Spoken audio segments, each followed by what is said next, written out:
आपको ऐसा लगता है कि जब हम लोग स्पिरिचुअली ग्रो करते हैं तो हमें अपना कर्म करना बंद कर देना चाहिए? क्योंकि यूजुअली लोगों को ऐसा लगता है कि यार अब भक्ति में आ रहे हैं ना, हमें अपना बिजनेस छोड़ दूं, मैं अपनी जॉब छोड़ दूं। No, it should not be like this. या कुछ लोगों को लगता है अपनी फैमिली छोड़ दूं भक्ति के लिए। अरे भाई, भक्ति के लिए कुछ छोड़ने की जरूरत नहीं है। अर्जुन ने तो कुछ नहीं छोड़ा ना, वो तो बल्कि छोड़ने की प्लान भी कर रहा था, तो भी भगवान श्री कृष्ण ने बोला नहीं अर्जुन खड़े हो जाओ, युद्ध करो। यानी कि आपको अपना कर्म तो करना ही करना है। तो हम लोग समझते हैं भगवत गीता के 17, 18, 19 और 20 वर्स में क्या कहते हैं भगवान श्री कृष्ण, इसी चीज को जो है डिस्क्राइब करते हैं। समझते हैं। यहाँ पे आता है वर्स 17। तो 17 में यहाँ पे क्या समझाते हैं? कहते हैं कि जो व्यक्ति अपने अंदर ही संतुष्ट है, जिसे बाहरी चीजों से कोई डिजायर नहीं है, वह आत्मा में ही आनंद लेता है।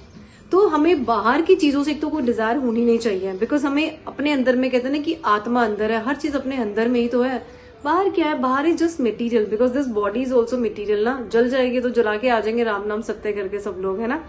तो जो ये सोल है, ये सोल आपकी जो है साथ में ट्रेवल करती है, तो सोल के साथ में हमें सेटिस्फाइड रहना है।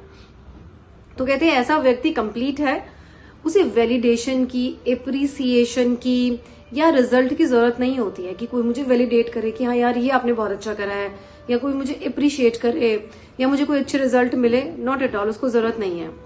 एक महाभारत का एग्जाम्पल बड़ा अच्छा आता है, राजा जनक का। बहुत बार एग्जाम्पल आता है उनका, भगवद गीता में भी आप पढ़ते हैं तो उसमें आता है। तो राजा जनक वॉज अ ग्रेट किंग, और कहते हैं उनका साम्राज्य बहुत बड़ा था। और राजा, और अगर कोई भी अगर राजा है तो उसको कितना सारा श्रृंगार करना होता है ना, बड़े अच्छे से उसको क्लोथिंग होती है, उसके ज्वेल्स और उसके मुकुट सोने का, सिंहासन भी उसका सोने का और जेम्स का बना हुआ होता है, ज्वेलरी का बना होता है। But still he was detached, है ना।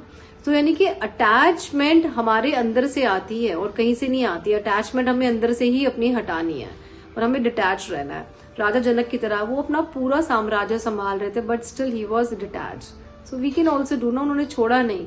तो ये अटैचमेंट और डिटैचमेंट हम घर में रह के भी कर सकते हैं, और जो अटैच्ड है वो वृंदावन या कहीं रह के भी अटैच हो सकता है ना। आगे बढ़ते हैं। एक मॉडर्न एग्जाम्पल और थोड़ा सा ले लेते हैं। कहते हैं अगर एक स्पिरिचुअल टीचर या हीलर है जिसे पैसे, फेम या फॉलोवर की क्रेविंग नहीं है, वो सिर्फ सेवा के लिए काम करता है क्योंकि उसे अंदर से फुलफिलमेंट मिलता है, तो वो भी डिटैच ही है एक तरह से, है ना। चाहे वो भक्ति नहीं कर रहा है, बट उसको लगता है कि यार मैं इसकी सेवा कर दूं, मैं इसकी सेवा कर दूं। राइट जी। तो जब आप अपने अंदर से फुल हो जाते हैं ना, तब आप दुनिया से लेने नहीं, सिर्फ देने के लिए जीते हो, क्योंकि आपको अंदर ही बहुत सेटिस्फैक्शन मिलती है, बहुत satisfaction. So you always become a giver, not the taker. 18 years में क्या बताते हैं यहाँ पे भगवान श्री कृष्ण, क्या एक्सप्लेन करते हैं? कहते हैं ऐसे व्यक्ति को कर्म करने या ना करने से कोई फर्क नहीं पड़ता, वह किसी पर डिपेंड नहीं होता। जो इंसान अपने अंदर सेटिस्फाइड है ना, उसको जरूरत नहीं है कि वो कर्म करे या ना करे। अर्जुन का भी यही था कि अगर कर्म करता तो भी ठीक था, ना करता तो भी ठीक था, बिकॉज वो डिटैच था। तो बट फिर भी हम कहते हैं कि कर्म तो भैया कर लेना चाहिए। कहते हैं वह अटैचमेंट फ्री है, लेकिन इसका मतलब यह नहीं कि वह इनएक्टिव होगा। तो इनएक्टिव तो नहीं है, बस वो अटैचमेंट फ्री हो जाते हैं लोग। अब अगर हम स्पिरिचुअल एग्जाम्पल लेते हैं, भगवान श्री कृष्ण का ही लेते हैं। भगवान श्री कृष्ण को क्या पड़ी थी युद्ध करने की, but still he was there. हालांकि उन्होंने कोई अपना अस्त्र शस्त्र नहीं उठाया, बट वो युद्ध में रहे हैं, बट वो फिर भी डिटैच थे। उन्होंने अपनी मथुरा नगरी पूरी छोड़ दी, फिर अपनी द्वारका भी छोड़ दी, सब कुछ तो छोड़ दिया, राधा को छोड़ दिया, अपने पेरेंट्स को छोड़ दिया, अपने कर्म करने के लिए। सिर्फ कर्म, तो कर्म इतने इंपॉर्टेंट है करने। ये वो टोटली डिटैच, उनको उस युद्ध से कुछ नहीं लेना देना था। उनको कुछ कोई प्रॉपर्टी नहीं मिलनी थी उस युद्ध को करने के बाद में। वो पूरे न्यूट्रल थे, बिल्कुल न्यूट्रल। समझा है कभी हमने इस चीज को कि उसको क्या लेना देना पड़ा था?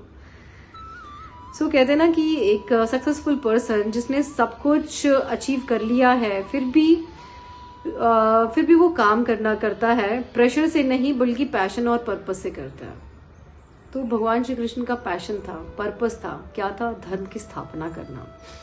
सो काम करना मजबूरी नहीं होना चाहिए हमारा, बल्कि हमारी कॉन्शियस चॉइस होनी चाहिए काम करना, कि मेरी कॉन्शियस चॉइस है यार, मुझे काम करना है ना।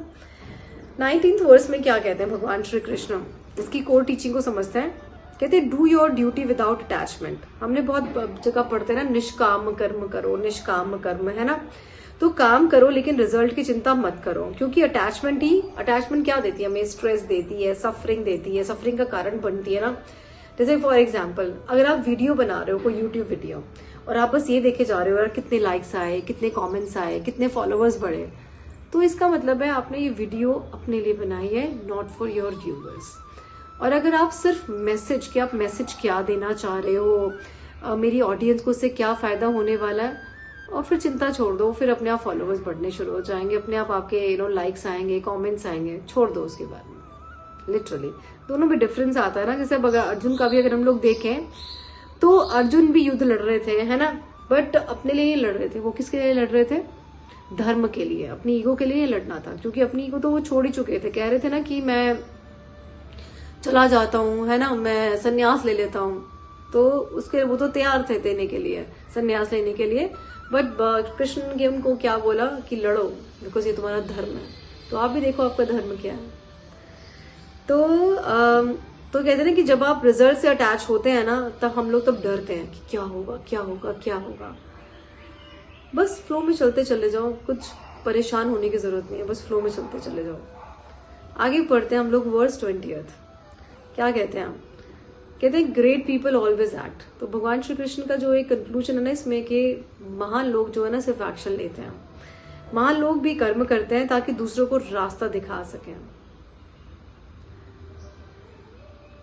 तो कहते हैं ना कि आप सिर्फ अपने लिए नहीं जी रहे हैं, आप अननोइंगली कई लोगों को इंस्पायर करते हैं। जैसे कि अब देखो ना कि हमारी जिंदगी से पता नहीं कितने लोग इंस्पायर होते हैं, हमें खुद ही नहीं पता होता कि कुछ लोग चुपके चुपके हमें फॉलो भी कर रहे होते हैं कि यार काश मेरी जिंदगी ऐसी हो जाए, काश मेरी जिंदगी ऐसी हो जाए, और हमें नहीं पता होता।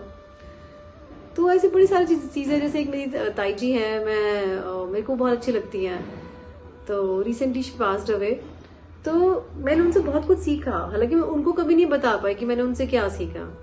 तो ऐसे आपसे पता नहीं कितने लोग सीख रहे होंगे, तो अपने कर्म हमेशा करते रहो, हमेशा करो।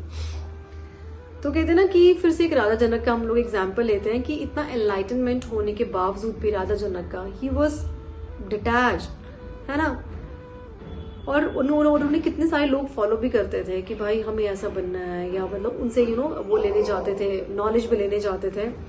एक मॉडर्न एग्जाम्पल भी लेते हैं, यहाँ पे मैं शायद थोड़ा सा अपना एग्जाम्पल भी लेना चाहूंगी कि टैरो मैंने सीखा, बहुत जगह से सीखा, एंड जब मुझे सेटिस्फैक्शन नहीं मिली तो मैंने और जगह से भी सीखा, कभी यहाँ से कभी वहां से। शायद मैं उस नॉलेज को अपने तक भी रख सकती थी कि ठीक है मैंने सीख लिया, so let me keep it with me only ना, तो मैं क्यों किसी को सिखाऊं। But I choose to teach you, मैंने चूज करा कि नहीं मेरे को लोगों को सिखाना है ताकि वो लोग भी सीखें। और मैं सिखाती कैसे हूँ, जितने अमाउंट में मैंने सीखा उससे मैं बहुत कम अमाउंट लेकर मैं सिखाती हूँ, सो दैट कि जितना रिसर्च वर्क या जितने धक्के मैंने खाए मार्केट में उतने मेरे स्टूडेंट्स को ना खाने पड़े। So this is my purpose, क्योंकि मुझे भी बहुत लोग देखकर फॉलो करते हैं। मेरे स्टूडेंट्स बोलते हैं मैम हमें आपके जैसा बनना है, तो मुझे बड़ा अच्छा लगता है, बट मैं उनको बोलती हूँ कि मेरे जैसा मत बनो, आप अपना ही नेक्स्ट वर्जन लेकर आओ, तो वो ज्यादा अच्छा है। तो कहते हैं ना कि आपका जीवन सिर्फ आपका नहीं है, आपकी जर्नी किसी और की इंस्पिरेशन भी बन जाती है। हमें पता ही लगता कि कितने लोग हमारे से इंस्पिरेशन ले रहे हैं। तो अगर हम लोग इसमें थोड़ी सी बात करें, तो इसमें थोड़ी सी बात करते हैं, कहते हैं अंदर से फुलफिल्ड रहो। नंबर 1 एक तो मैं ये रखना है कि अंदर से अपने आप को फुलफिल्ड रखो, किसी पर डिपेंड मत रहो, बिना अटैचमेंट के कर्म करो, और याद रखो आपका कर्म दुनिया को इन्फ्लुएंस करता है।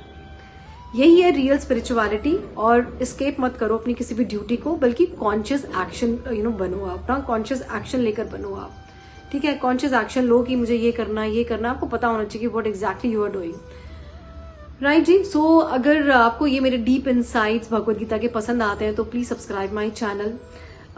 कमेंट सेक्शन में डेफिनेटली अगर मैं बोलूँ तो आप निष्काम कर्म जरूर लिखना, बिकॉज हमने उसके ऊपर काम करा है आज। तो निष्काम कर्म जरूर लिखना, शेयर जरूर करना इस वीडियो को विद ऑल योर फ्रेंड्स। और अगर आपको टैरो प्लस स्पिरिचुअलिटी सीखनी है, टैरो सीख के साथ साथ अपनी लाइफ को स्पिरिचुअल भी बनाना है, so you can definitely join my upcoming tarot webinar. उसका लिंक मैं आपको नीचे डिस्क्रिप्शन में जरूर दे दूंगी।